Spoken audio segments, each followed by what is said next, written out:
आज के इस वीडियो में हम बात करने वाले हैं फ्रॉम सीजन 4 के एपिसोड 1 और 2 की। यहाँ फर्स्ट एपिसोड में हमें दिखाया जाता है कि मैन इन येलो जिम को मार देता है एंड उसके बाद वो जूली की तरफ बढ़ता है और उससे बोलता है कि तुम ऐसे स्टोरी को चेंज नहीं कर सकते। जैसे ही मैन इन येलो वहाँ से मुड़ता है, जूली वहाँ से गायब हो जाती है और यहाँ हम देखते हैं कि जिम की मौत हो चुकी है। वहीं नेक्स्ट सीन में हम एक कार देखते हैं जिसके आगे एक ट्री गिरा होता है और उस कार में से एक आदमी निकलता है जो ट्री गिरा हुआ देखकर कार को मोड़ लेता है। But we all know the rest of the story, nobody will escape the trap कि आगे क्या होगा। सो आगे के सीन में हम फातिमा को देखते हैं जिसे कैनी और एलिस संभाल रहे होते हैं। यहाँ पर फातिमा बॉयड को ढूंढने के लिए बोलती है, जिसे ढूंढने के लिए कैनी जाता है और जब कैनी टनल में जाता है वहाँ पर काफी अंधेरा होता है, जहाँ पीछे से एक हाथ आता है और वो हाथ बॉयड का होता है। यहाँ पर बॉयड उससे शांत रहने को कहता है, लेकिन कैनी के सामने तभी वहाँ पर स्माइली मॉन्स्टर आ जाता है और वो मॉन्स्टर कैनी से बोलता है कि कैनी तुम्हें दोबारा देखकर अच्छा लगा। यहाँ से बॉयड और कैनी भागकर ऊपर की साइड आ जाते हैं और यहाँ पर जैसे ही वो दोनों ऊपर की साइड आते हैं, यहाँ पर कैनी बहुत ज्यादा पैनिक करता है कि स्माइली मॉन्स्टर आखिर जिंदा कैसे है। यहाँ पर बॉयड उसे बताता है कि वो फातिमा का ही बच्चा है जो ग्रो करके स्माइली मॉन्स्टर बन चुका है। नेक्स्ट सीन में हम डोना का घर देखते हैं। डोना क्रिस्टी को बुलाती है ताकि वो एल्जिन की हेल्प कर सके। यहाँ पर जब क्रिस्टी एल्जिन की आई को स्ट्रेच कर रही होती है, एल्जिन को अभी भी यही लग रहा होता है कि वो सही है, बट क्रिस्टी उसे समझाती है कि वो ऐसा पहला आदमी नहीं है, ऐसा लगभग सभी के साथ हुआ है। सो आगे के सीन में हमें मैन इन येलो दिखाया जाता है जो कि घास में गड्ढा खोदकर एक बॉक्स निकालता है और इस बॉक्स में ऐसी क्या मिस्ट्री है ये एट द एंड हमें इसी वीडियो में जानने को मिलेगा एंड ये गेम चेंजिंग मोमेंट होगा। दूसरी साइड हम देखते हैं कि बॉयड काफी टेंस होता है एंड वो बॉक्स में से बुलेट्स यानी एमओ निकालता है। यहाँ पर वो कैनी से कहता है कि हम जीत से सिर्फ एक कदम दूर हैं एंड यहाँ पर जीतने का कोई आसान तरीका नहीं है। नेक्स्ट सीन में हम कार को देखते हैं जो काफी तेजी से टाउन की तरफ आती है। यहाँ वो कार आकर शेरिफ चैम्बर से टकरा जाती है। ये देखकर बॉयड, कैनी और टैबिथा सभी उसकी तरफ दौड़ते हैं और यहाँ पर हम देखते हैं कि बॉयड उस कार का शीशा तोड़ देता है एंड उस कार के अंदर फादर और उसकी एक बेटी होती है जो काफी बुरी तरीके से इंजर्ड होते हैं। यहाँ टैबिथा उस लड़की से उसका नाम पूछती है एंड वो लड़की अपना नाम सोफिया बताती है। यहाँ सभी मिलकर उन दोनों को निकाल लेते हैं, लेकिन सोफिया का फादर अभी भी बेहोश होता है। दूसरी साइड सन सोफिया के पास बैठते हैं क्योंकि सोफिया यहाँ पर काफी पैनिक कर रही थी। टैबिथा के पूछने पर सोफिया उसे बताती है कि वो लोग पेड़ के पास गिरे थे एंड यहाँ पर टैबिथा सब कुछ समझ जाती है कि यहाँ भी वही सेम स्टोरी है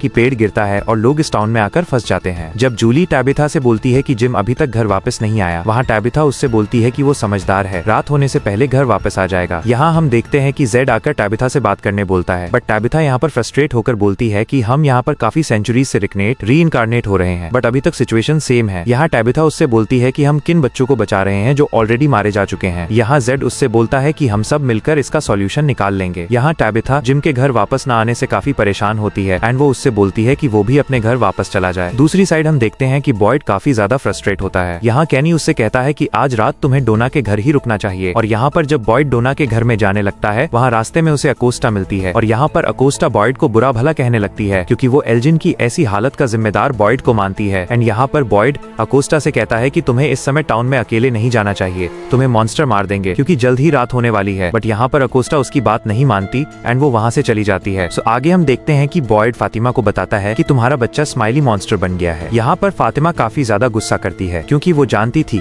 कि कुछ गलत होने वाला है। नेक्स्ट सीन में हम देखते हैं कि सोफिया अपने फादर के पास बैठकर प्रे कर रही होती है। यहाँ कैनी सोफिया को ले जाकर उसे मॉन्स्टर्स और बाकी चीजों के बारे में बताता है जो इस टाउन में हो रही हैं। वहीं दूसरी तरफ हम देखते हैं कि जिम अभी तक घर वापस नहीं आया और यहाँ पर ईथन टैबिथा के पास आकर बोलता है, क्या पापा मारे जा चुके हैं? यहाँ टैबिथा उसे समझाती है कि उसे ऐसा नहीं सोचना चाहिए। नेक्स्ट सीन में हम देखते हैं कि बॉयड काफी ज्यादा टूट चुका है और यहाँ वो एलिस को बताता है कि तुम्हारी माँ के साथ भी यही हुआ था एंड वो उसे अब नहीं खोना चाहता। यहाँ एलिस उसे समझाता है कि मॉन्स्टर्स यही चाहते हैं, यहाँ पर हमें टूटना नहीं चाहिए। दूसरी साइड हम देखते हैं कि जब सोफिया अपने फादर के पास जाती है, वहाँ पर वो अपना चश्मा उतारकर एक स्माइल करती है और यहाँ पर हमें एक फ्लैशबैक दिखाया जाता है जिसमें हम देखते हैं कि जब वो आदमी कार में बैठ रहा था तब वो वहाँ पर अकेला था। उसके बाद जैसे ही सोफिया आदमी के सीने पर हाथ रखकर वेकअप बोलती है, वहाँ पर वो आदमी उठ जाता है। तभी यहाँ पर हमें एक और फ्लैशबैक दिखाया जाता है। सो यहाँ पर हमें मैन इन येलो दिखाया जाता है जो कि एक बॉक्स खोल रहा है। यहाँ पर हम देखते हैं कि उस बॉक्स में सेम वही ड्रेस होती है जो सोफिया ने पहनी है और यहाँ पर मैन इन येलो सोफिया में टर्न हो जाता है और प्रेजेंट में हमें दिखाया जाता है कि सोफिया यही बोल रही होती है कि इट्स माई फेवरेट पार्ट और यहाँ हम देखते हैं कि सोफिया उस आदमी को मार देती है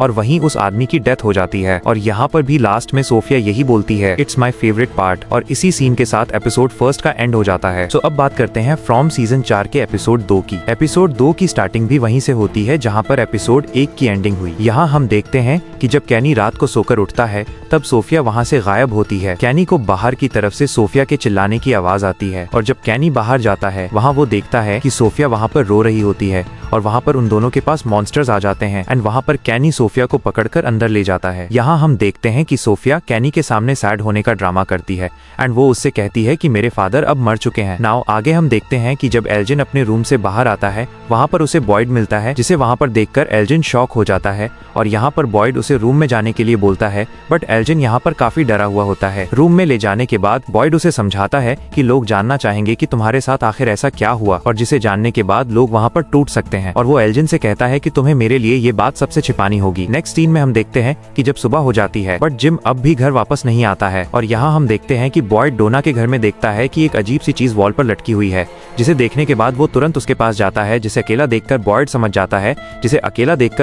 जाता है कि जिम अब मारा जा चुका है। और यहाँ हम देखते हैं कि जब जेड और बॉयड मिलकर उस बैग को खोलते हैं, उस बैग में बकरे की एक डेड बॉडी होती है। दूसरी साइड हम देखते हैं कि जब जूली और ईथन वॉर हाउस में आते हैं, वहाँ पर वो जोर से उनकी चीखें सुनकर बॉयड, टैबिथा और जेड जैसे ही वहाँ आते हैं वो देखते हैं कि जिम की डेड बॉडी वहाँ होती है और वहाँ पर जिम को काफी ब्रूटली मारा गया होता है। यहाँ टैबिथा उसे देखकर शॉक हो जाती है और वहाँ पर वो जोर जोर से रोने लगती है। यहाँ बॉयड देखता है कि डेड बॉडी के पास एक मैसेज लिखा होता है, knowledge comes at a cost, यानी ज्ञान के लिए कीमत चुकानी पड़ती है। दूसरी साइड हम देखते हैं कि सोफिया पिता के मरने पर सैड होने का ड्रामा करती है। यहाँ सोफिया जब कैनी से बॉयड के बारे में सुनती है तब वो उससे पूछती है कि ये बॉयड कौन है। कैनी उसे बताता है कि वो बॉयड ही है जिसने तुम्हें बचाया था और बॉयड ने पूरे टाउन को जोड़ कर रखा हुआ है। सो आगे हम देखते हैं कि ईथन अपने घर में तोड़फोड़ कर रहा होता है। वहाँ पर जूली उसे समझाती है। यहाँ ईथन टैबिथा से कहता है कि ये सब आपकी वजह से हुआ है। यहाँ पर टैबिथा काफी सैड हो जाती है। आगे हम देखते हैं कि जब बॉयड और जेड जिम की डेड बॉडी को लेकर चर्च जाते हैं, यहाँ पर जेड बॉयड को बताता है कि वो और टैबिथा कई जन्मों से इस टाउन में रीकॉर्नेट हो रहे थे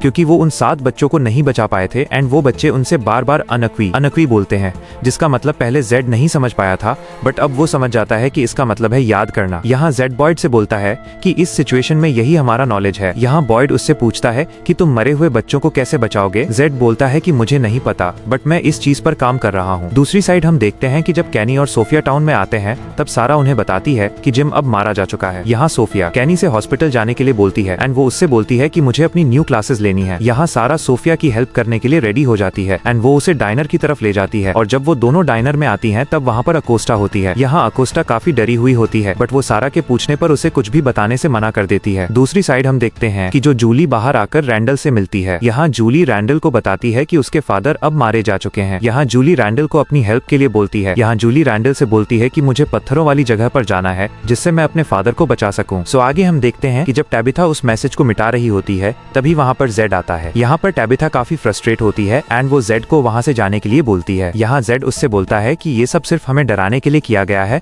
जिससे हम उनका पीछा छोड़ दें, बट यहाँ पर टैबिथा उसकी कोई बात नहीं सुनती एंड वो वहाँ से चली जाती है। और आगे हम देखते हैं कि जब बॉयड कैनी के पास आता है, कैनी उससे बोलता है कि मैंने जिम के बारे में सुना कि जिम अब मारा जा चुका है। यहाँ बॉयड कैनी को बताता है कि मैंने जेड से एक थ्योरी सुनी है जो मुझे काफी हद तक सही लग रही है। तभी वहाँ पर मैरी आती है एंड वो उन्हें बताती है कि अकोस्टा एम्बुलेंस लेकर भाग गई है एंड उसके साथ क्रिस्टी भी। दूसरी साइड हम देखते हैं कि जब सारा और सोफिया एक रूम में होते हैं, वहाँ सोफिया उससे पूछती है कि ये सामान किसका हो सकता है, मुझे इस जगह के बारे में बताओ। दूसरी साइड ईथन पीछे के डोर से घर से बाहर निकल जाता है। नेक्स्ट सीन में हम देखते हैं कि जब जूली और रैंडल पत्थर के पास पहुंचते हैं तब रैंडल उससे पूछता है कि क्या तुम्हें सच में अंदर जाना है। यहाँ जूली उससे बोलती है कि मुझे अपने फादर को बचाना है एंड वहाँ पर मुझे जाना ही होगा। यहाँ जूली रैंडल को ये इंस्ट्रक्शन देती है कि जब तक तुम्हें चीजें बुरी ना लगे तब तक तुम मुझे नहीं रोकना। इसके बाद जूली पत्थरों के पास जाकर टाइम ट्रैवल करती है एंड वो पास्ट में चली जाती है। यहाँ जूली मॉन्स्टर्स को देखकर उनका पीछा करती है। यहाँ वो देखती है कि जब आर्मी से जिम और डोना बाहर आते हैं तब बॉयड मॉन्स्टर्स पर अटैक करता है। यहाँ बॉयड के अटैक का मॉन्स्टर्स पर कोई असर नहीं होता। यहाँ आगे हम देखते हैं कि जब जूली जिम और डोना का पीछा कर रही होती है तभी उसे एक मॉन्स्टर पकड़ लेता है एंड जब वो मॉन्स्टर जूली पर अटैक करता है तभी वहाँ पर रैंडल उसे निकाल लेता है। नेक्स्ट सीन में हम देखते हैं कि ईथन एम्बुलेंस को देखकर छिप जाता है बट वहाँ पर उसे क्रिस्टी देख लेती है। यहाँ क्रिस्टी अकोस्टा से एम्बुलेंस रोकने के लिए कहती है बट अकोस्टा एम्बुलेंस नहीं रोकती और जब स्टॉपर से एम्बुलेंस रुक जाती है वहाँ क्रिस्टी बॉयड को बताती है कि मैंने ईथन को जंगल की तरफ जाते हुए देखा। दूसरी साइड हम ईथन को देखते हैं। ईथन आर्मी के अंदर जाकर रेडियो को अपने बैग में रखता है। वहाँ जब ईथन आर्मी से बाहर आता है तब वहाँ पर वो जिम को देखता है एंड यहाँ पर जिम ईथन से पूछता है कि जब हम आर्मी में फंसे थे तब तुमने वहाँ पर क्या सपना देखा। यहाँ ईथन उसे बताता है कि मैंने सपने में लेक ऑफ टीयर्स देखा था। यहाँ जिम ईथन से बोलता है कि तुम्हें यहाँ पर लेक ऑफ टीयर्स को ढूंढना होगा। आगे हम देखते हैं कि जब टैबिथा वहाँ आती है तब जिम वहाँ से गायब हो जाता है। यहाँ ईथन टैबिथा को बताता है कि मैंने डैड को देखा था बट टैबिथा को लगता है कि ये उसका कोई इल्यूजन है और बूम, इसी के साथ आज का ये एपिसोड यहीं पर खत्म हो जाता है। अब इस एपिसोड ने कुछ सवालों के जवाब जरूर दिए हैं लेकिन साथ ही कई नए रहस्य भी खड़े कर दिए हैं जो कहानी को पहले से भी ज्यादा इंटरेस्टिंग बना रहे हैं। तो दोस्तों ये थी आज के एपिसोड की पूरी एक्सप्लेनेशन। उम्मीद करता हूँ कि आपको वीडियो पसंद आई होगी। अगर वीडियो अच्छी लगी हो तो एक लाइक जरूर कर देना, और अगर आप चैनल पर नए हो तो चैनल को सब्सक्राइब करना बिल्कुल मत भूलना, क्योंकि आगे आने वाले एपिसोड्स में कहानी और भी ज्यादा खतरनाक और रहस्यमयी होने वाली है। अगर इस एपिसोड को लेकर आपके मन में कोई सवाल, थ्योरी या डाउट है तो उसे कमेंट सेक्शन में जरूर बताना। और हाँ, अगर आपने चैनल की बाकी एक्सप्लेनेशन वीडियोस नहीं देखी हैं तो उन्हें भी जरूर चेकआउट कर लेना। फिलहाल आज की वीडियो में बस इतना ही। मैं मिलता हूँ आपसे अगले एपिसोड की एक्सप्लेनेशन में। तब तक के लिए अपना ख्याल रखना। Thanks for watching, take care and see you in the next video.